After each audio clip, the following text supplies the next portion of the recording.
Mohammed Shamji and his wife Elana Shamji, or as Mohammed liked to be called, Mo, him and his wife were both doctors in Toronto. And not just only doctors. Elana, she was a family physician. Yet Mohammed, or Mo, he was a neurosurgeon. A legit brain surgeon. And after this, you're not going to think he's too damn smart. Mohammed and Elana met in 2003 at an Ottawa hospital rec center where Elana was playing pool. Mohammed, he saw her and kind of was like, "Ooh, doc, who's that?" Next thing you know, they were dating. They didn't really click at first, but, over time, they ended up together. Now, you would think, both being doctors, that their relationship would be just as professional as their career. Well, no. Their relationship was crap. Complete garbage. He didn't like her. She didn't like him. She was cheating on him. He was cheating on her. Aside from the infidelity, things were also starting to get abusive. Mohammed would not only verbally, but he started now physically assaulting Elana, and Elana had enough. And she was already having an affair. She was having an affair with a fellow doctor, and it was more than just an affair. They were actually dating. So, what did she have to do next? Well, she's got to divorce Mohammed. So in May of 2016, she said to him, "You know what, Mo? I want a divorce." Mo responded to Elana's news of divorce of, "Alright, come on, we're going to give this a try. I'm going to knock it off. I'm going to smarten up. Be a completely different relationship and a whole new me. We're going to be different." And Elana gave him another shot, but it didn't last long. Because in November of 2016, the same year, she served him again with divorce papers. Now, even though Mo was a neurosurgeon, a lot of people seen that he had a dark side. So when Elana first let her mother know that she was serving Mo with divorce papers, saying, "You know what, we're done, I'm out of here," Elana's mother was a little concerned. She actually said, "You know what, let me come down from Windsor, where I live, down to Toronto, so I could be there with you." And Elana said to her mother, No, you stay there. What's the worst going to happen?" And this is a quote. "It's not like he's going to kill me." Girl, you were wrong. So in November of 2016, Elana was set. She was divorcing Mo. So one night, she told him. She showed him the papers, said, "Sign them. We're divorcing." And this conversation they held privately in their bedroom, as they did have 3 children from the ages of 5 to 14. So to keep it out of their view, they were in the bedroom kind of taking care of their adult business. Not long after that, an argument could be heard breaking out from the bedroom, and it awoke all the children. The eldest daughter, she went over to the room, she opened the door, she saw Mohammed between the bed and the window, on top. She couldn't really make out her mom, she couldn't really see her, but from the position, she said it looked like he was choking on top of her or something, and yelled, "Hey, what's going on? What's going on? Mom, where's Mom?" And Mo, he turned around, he's like, "Hey, get out of here, go back to your room, everything's fine. Get out of here." So she left. Not long after that, the second daughter, she left the room. Now, she didn't enter it. She just walked up and kind of looking in. The door was ajar a little bit in the parents' room, looked in. Couldn't see her mother, but saw Mohammed. Saw him sitting there on the edge of the bed with his hands on his knees, kind of sitting there like, oh darn.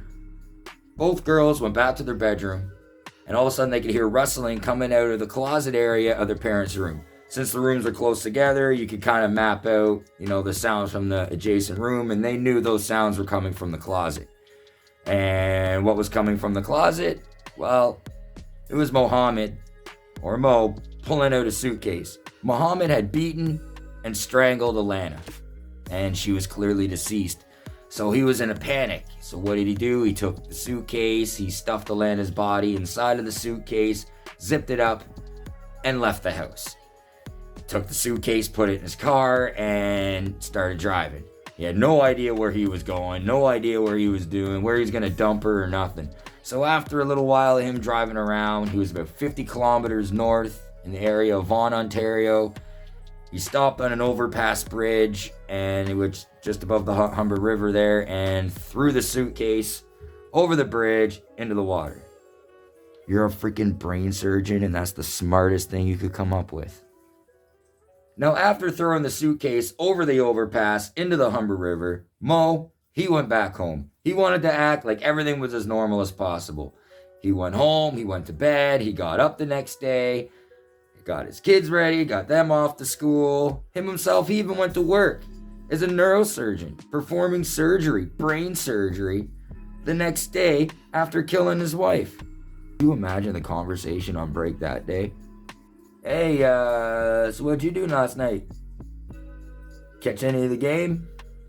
Nah. Missed it. Killed my wife.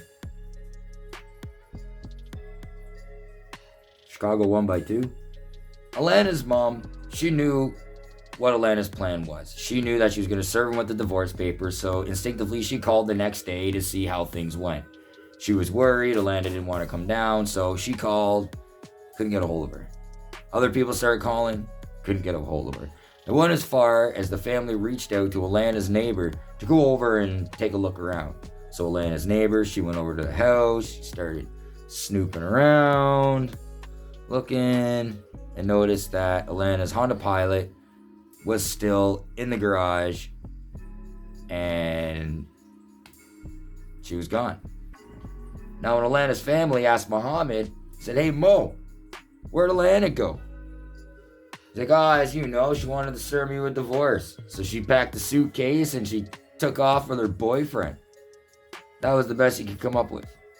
Now Elana's family obviously wasn't buying that she just took off in the middle of the night without anything and took off with some guy, especially when she just served them with divorce papers. She was professional, so she wouldn't do that.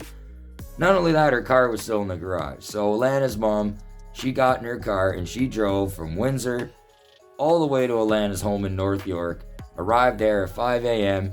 and just walked on in. Now, Elana's family and mother showed up at her house, and when they walked in, right away they noticed a couple things were off. There was a couple area rugs that were there that were missing, but, not enough to make you freak. And they got to, the chores. They started doing some dishes, getting breakfast ready for the kids when they got up in the morning. The kids are going to be stoked seeing that grandma's all of a sudden there and going to make them food. Mo, he knew they were there. He didn't even come down to greet them. He was heard upstairs on his phone, and during the conversation, he was heard saying, yeah, her family's here right now. So he wasn't too impressed that they just showed up and invited themselves into their home. Mo eventually did come downstairs and greet the family, and he was as passive could be. Again, where's Elana? I already told you, she took off with her suitcase. The suitcase is gone, she's gone. And, are there any more of those crepes that you made? And that's not a joke. That's what he actually asked, if there was more crepes that he could have. Rather than worry about Elana missing, he wanted more crepes. Well, crepes are pretty boss, though. We all know that. Now, after finishing up this friendly encounter with the family, Mohammed, he went about his day. He's a brain surgeon. He's got brains to do surgery on, so he leaves.